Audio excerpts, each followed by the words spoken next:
வணக்கம், இது உங்கள் தேவகி சமையலறை. இன்னைக்கு நம்ம பார்க்க போகிறது ரொம்ப டேஸ்டியான புளியோதரை பொடி. ஒரு தடவை இதை செஞ்சு வச்சுக்கிட்டிங்கன்னா ஒவ்வொரு தடவையும் புளிக்காய்ச்சல் செய்யும் போது 2 டேபிள் ஸ்பூன் அளவுக்கு இந்த பொடி ஆட் பண்ணிக்கோங்க. புளி சாதம் ரொம்ப டேஸ்டாக இருக்கும். இப்போ வாங்க அது எப்படி செய்யறதுன்னு பார்க்கலாம். பேனை ஹீட் பண்ணிட்டு 4 டீஸ்பூன் வர மல்லி,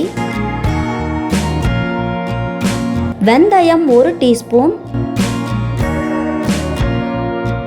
அடுத்ததா கடலை பருப்பு 2 டீஸ்பூன், கூடவே உளுத்தம்பருப்பு 2 டீஸ்பூன், மிளகு 1 டீஸ்பூன், சீரகம் 1 டீஸ்பூன், எள்ளு 1 டீஸ்பூன். கருப்பு எள்ளு இருந்தால் அதை கூட நீங்கள் சேர்த்துக்கலாம். இப்போ இது எல்லாத்தையுமே மீடியம் ஃப்ளேமில் வச்சு பொறுமையாக வறுத்துக்கங்க. நிறைய செய்கிறதா இருந்தால் ஒவ்வொன்றையும் தனித்தனியாக வறுத்து எடுத்துக்கலாம். நான் கொஞ்சமாக செய்கிறதுனால எல்லாத்தையுமே ஒன்றா சேர்த்துட்டேன். நேரம் ஆக ஆக வெந்தயத்தோட கலர் சேஞ்ச் ஆகும், எள்ளும் பொரிய ஆரம்பிக்கும். கருக விடாமல் கவனமாக வறுத்துக்கங்க. இந்த அளவுக்கு வறுபட்டதும் எடுத்து ஆற வச்சிடலாம். திரும்பவும் அதே பேனில் கைப்பிடி அளவுக்கு கருவேப்பிலையை கழுவிட்டு சேர்த்துக்கிறேன்.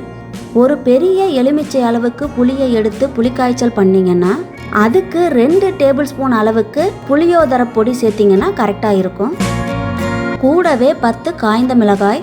இது ரெண்டுமே நல்லா வறுபட்டதுக்கப்புறம் இதையும் அடுப்புலேருந்து எடுத்து ஆற வச்சிடலாம்.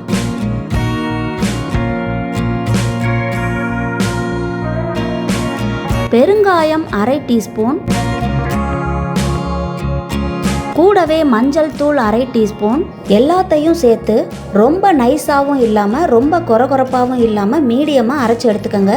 இந்த பொடியை ஏர்டைட் பாக்ஸில் போட்டு வச்சுக்கிட்டிங்கன்னா 3 தடவை புளிக்காய்ச்சல் செய்யறதுக்கு இந்த பொடி யூஸ் ஆகும்.